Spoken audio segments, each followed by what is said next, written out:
Who was the funniest president? Well, the first thing I have to say is this is a very 21st century sort of question, because for a long period of time, the idea that a president ought to be funny would have seemed very incongruous. In fact, George Washington made a point of not simply not being funny, but not even laughing. When he was a young man, he got a hold of a small book of things you should do if you want to make your way in the world. And one of the things that he took from this, and he wrote down, is do not laugh frivolously, because it would make people think you were unserious. And for a long time, people associated the presidency with serious business, as well they might. I mean, imagine that you, unfortunately, develop a tumor in your brain. You go in for brain surgery. And in your last moments before the sedative kicks in, do you want to hear your brain surgeon joking around? No, you want to make sure that they're focused. And so this was kind of the idea behind presidents should be serious. However, having said that, once we get to Andrew Jackson in the evolution of the presidency, then it becomes possible to either kind of imagine presidents telling jokes or to tell jokes on presidents. So here's a story that was told about Andrew Jackson. Now, I have to say that the story doesn't ring particularly true, and it suffers from, as all jokes suffer from, they don't transport well in time. So you'll have to bear with me here. But anyway, so the story goes that Andrew Jackson, as President of the United States, is being given an honorary degree by Harvard College. And this to the great dismay of the faculty of Harvard, many of the alumni of Harvard, because they didn't vote for Andrew Jackson. They didn't like this wild man of the West. And they were appalled that the president of the university felt inclined to give this honorary degree to this wild man in Washington. So some members of the faculty decided that they would play a practical joke on Andrew Jackson. It was the case at Harvard in its early days, it was founded in the 1600s, that sometimes academic addresses were given in Latin. Latin was the classical language of colleges. And apparently it remained an option at Harvard to give lectures in Latin or to defend doctoral dissertations in Latin for quite a long time. But anyway, according to this story, so one of the speakers on the day, it was a commencement day at Harvard, and so one of the main speakers decides that he's going to show Andrew Jackson up and make him look like a fool. And so what he does is this Harvard faculty member, this Harvard professor, gives his speech in Latin, knowing, or at least assuming, that Jackson will be just flummoxed by all this and realize how far out of his depth he is, and will slink away in shame. Well, the big talk, the big address is given in Latin. Jackson doesn't bat an eye. And when it's his turn to speak, he stands up and he says, oh wait, before I tell you what he says, I have to set the scene. Because it was in Jackson's presidency, it was just about this time, that South Carolina was challenging the president on the issue of would the Union hold together. There was a controversy, a very deep controversy, over a tariff that was passed before Jackson became president, but that Jackson felt, and Jackson didn't even like the tariff, but he was obliged to enforce it because it was a federal law. And South Carolina said it was going to nullify the law. It was going to prevent the enforcement of the law within South Carolina. So the question of states' rights and federal power come to a clash in Jackson's presidency. And everybody at the Harvard audience is aware of this. And everybody there knows that Jackson is an advocate of the Union, and the Union must hold together. So it's against this background that Jackson stands up and he says in Latin, e pluribus unum. Now, you may know that this is a motto of the United States, and it means out of many, one. So Jackson is basically saying, out of the states, we have this one union. So he says, e pluribus unum, sine qua non. And, if you know your Latin, sine qua non means without which not. So this is a prerequisite. So this long speech has been given in Latin. Jackson gets up and in just 2 pithy sentences, e pluribus unum, sine qua non, and he sits down. Now, that's the joke, okay? As I say, jokes often don't travel well in time. You kind of had to be there. You kind of had to know Latin too. That's another problem with jokes. If the punchline has to be interpreted or explained, you've lost your audience. Anyway, so that's Andrew Jackson. The first president who really was known for humor was Abraham Lincoln. And the reaction to Lincoln's humor really illustrates the degree to which a lot of people were uncomfortable with presidents being funny. Now, from Jackson forward, we're in the age of democracy, where the president is supposed to be, at least partly, an ordinary guy. And, well, no one was more ordinary than Abraham Lincoln. But when Lincoln told jokes, and Lincoln's jokes were as often not jokes per se, as they have a punchline, but they were just sort of stories, shaggy dog stories that illustrated a point.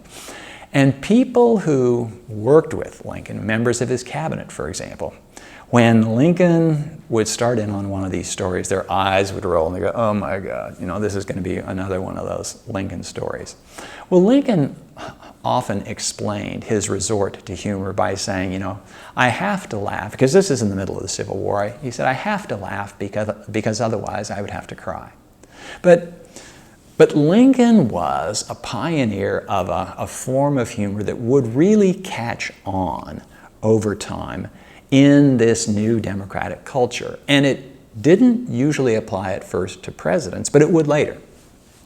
And it's a form of humor where you basically tell jokes on yourself, because it's a dicey business to tell jokes on other people. When you're president of the United States, it's almost like beating up on defenseless people. But if you tell a joke against yourself, then that conveys that, okay, you don't think you're too high and mighty. And to convey that attitude to voters is really useful, because then they think, oh, you're just an ordinary guy. You're not too big for your britches. So Lincoln, in addressing a political convention. So there were conventions of Republicans in Illinois, Lincoln State, and there were state conventions, and then there were national conventions. And a line that Lincoln used to use was, he'd say that, my opponents have called me two-faced. And he would pause for a moment, and he would say, look at this face, really.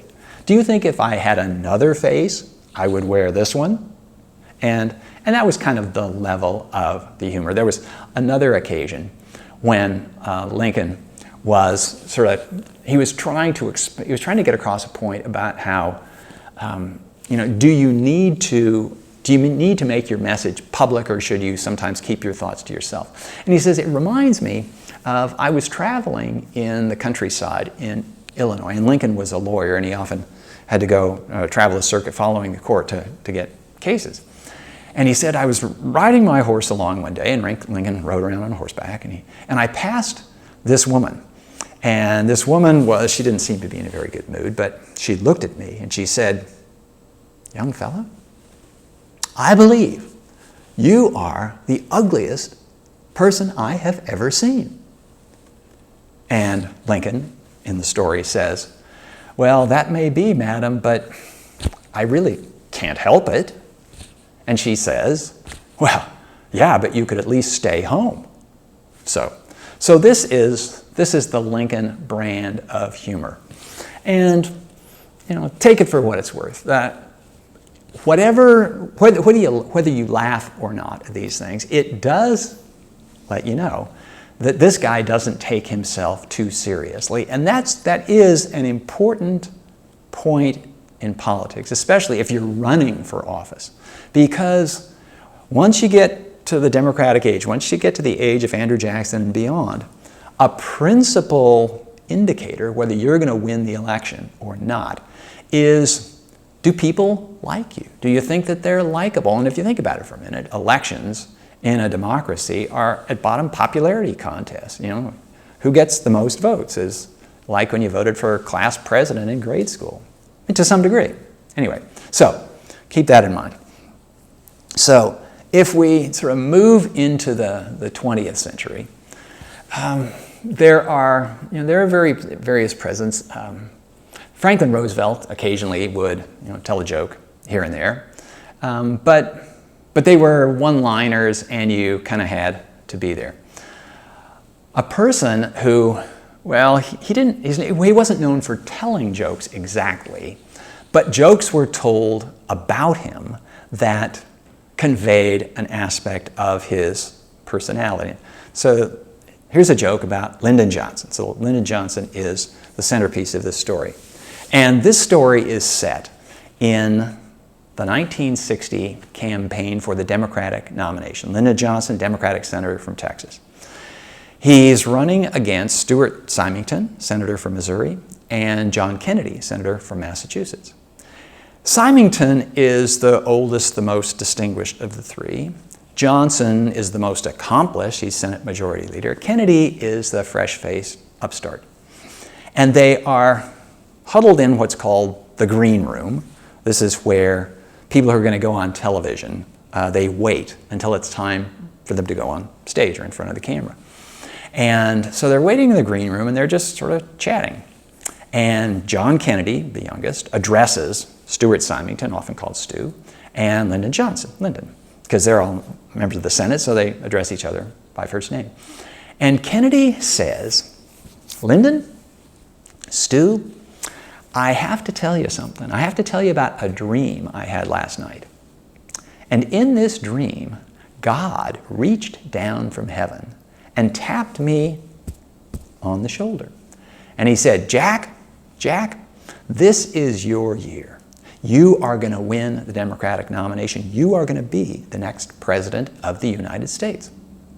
So, says Kennedy to Symington and Johnson, "What do you think of that? What do you think of that?" And Symington, this very distinguished silver-haired senator, he strokes his chin and he says, "Jack, I don't know what to think about that. Because, oddly enough, I had a dream last night, and in my dream, God reached down from heaven and tapped me on the shoulder. And he said, Stu, you have labored long in the fields. Your work is going to pay off. You are going to get the Democratic nomination. You are going to be the next president of the United States." So what do you make of that? Lyndon Johnson, sitting there, listening to all this. And Johnson shook his big head. And he said, "Jack, Stu, I just don't know what to make of your dreams. Because you see, I had a dream last night. And in my dream, I didn't tap either one of you on the shoulder." So, what does it convey? You're supposed to laugh. Did you laugh? Well, Johnson wasn't the one who originated the story. The story was originated about Johnson. And the point is that Johnson had such a raving ego that he sometimes confused himself with God. Anyway, so who was the funniest president? I don't know who was the funniest president. People often tell jokes in private that we don't know about, but I will tell you this, that the president who was the most successfully funny president, almost certainly, was Ronald Reagan. Ronald Reagan made good use of humor. First of all, he was a trained actor, so he knew how to tell a story, he knew how to present things. But he also was an apt student of human nature. And he recognized that there is great merit, there's great value in employing humor, especially with skeptical, even hostile audiences, because it lets those people listening know that you can laugh, you can tell a joke, especially if you can tell a joke on yourself. So here's a Reagan joke that he tells on himself. So Reagan, and he used this line when he would give speeches, his story when he'd give speeches occasionally. And the story goes like this.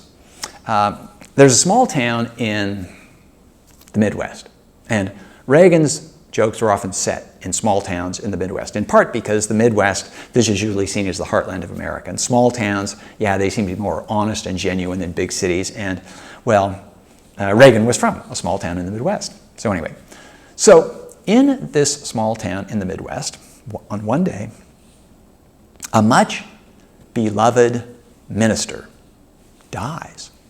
He has been a pillar of the community for decades. People attended his sermons. They benefited from his wise counsel. They thought he was really a holy person. And when he died, his soul ascended straight to heaven. And when he got to the pearly gates of heaven, the minister, the pastor, was met by St. Peter. St. Peter, who guards the pearly gates. And St. Peter is about to give him the orientation speech and tour and explain, okay, this is how we do things in heaven. So the preacher is about to hear this when all of a sudden, well, up comes another soul. Turns out that on the same day, in the same small town, a longtime politician died. Now, the politician was hardly as respected as the preacher, and a lot of people who thought that maybe he shaved some corners here and there, did favors for people beyond what he really should have done. But anyway, unaccountably, I guess, his soul rises up to heaven. And he gets to the pearly gates just as St. Peter is about to guide the priest or the minister into heaven and show him around. And so he says, okay, all right, well, come on, join the tour. So they walk through the pearly gates into heaven. And they start walking along, and St. Peter says, well, I'm going to show you where you're going to be living for all eternity. So they're walking along, and the politician he's getting kind of an education here because it's the first time he ever realized that there are different neighborhoods in heaven, and some are better than others. And they turn from kind of what amounts to Heaven's Main Street onto this side street that turns into kind of an alley, and things are looking run down, and it doesn't really look like a very good neighborhood, not the kind of place you'd want to hang out, let alone spend all eternity. And they turn into this building that seems to be something like a converted warehouse. And the politician is starting to sweat, oh my God, I mean, this is where I'm going to be living for the rest of eternity? Well, to his surprise, the politician hears St. Peter turn to the preacher and say, and this is where you will be spending all eternity. And so it's this, as I say, this crummy old building, and the room that they're in has just bare walls. It has a straight back chair and a small table and a cot, and that's it. It's like a prison cell as much as anything else. And the politician is amazed, flabbergasted, but he keeps his mouth shut. Because, oh, geez, it's for the minister, huh? And the minister, the preacher, says, well, okay, yeah, all right, this is fine. And so then they leave the minister in the bare room. And St. Peter motions to the politician, come on with me. And so they walk out of this building, they walk sort of back to Main Street, and they keep walking, and then they turn into this really nice street. It has big trees, nice shade, and the houses get bigger and bigger the farther along they walk. Until they come to this cul-de-sac, this dead end, where there's this magnificent villa. And the politician, he's just amazed. He says, whoa, wait a minute, okay. And St. Peter says, and turns to the politician and says, this is where you're going to be living. And the politician says, oh my gosh, okay, well, he's relieved, to be sure, because he thought that if the preacher got that lousy place, he, a politician, was going to get worse, but here he gets this really good thing. So St. Peter hands him the key. And he takes the key, and he starts to walk up the front steps. And he turns to St. Peter and he says, do you mind if I ask you a question? And St. Peter says, sure. We believe in full transparency here in heaven.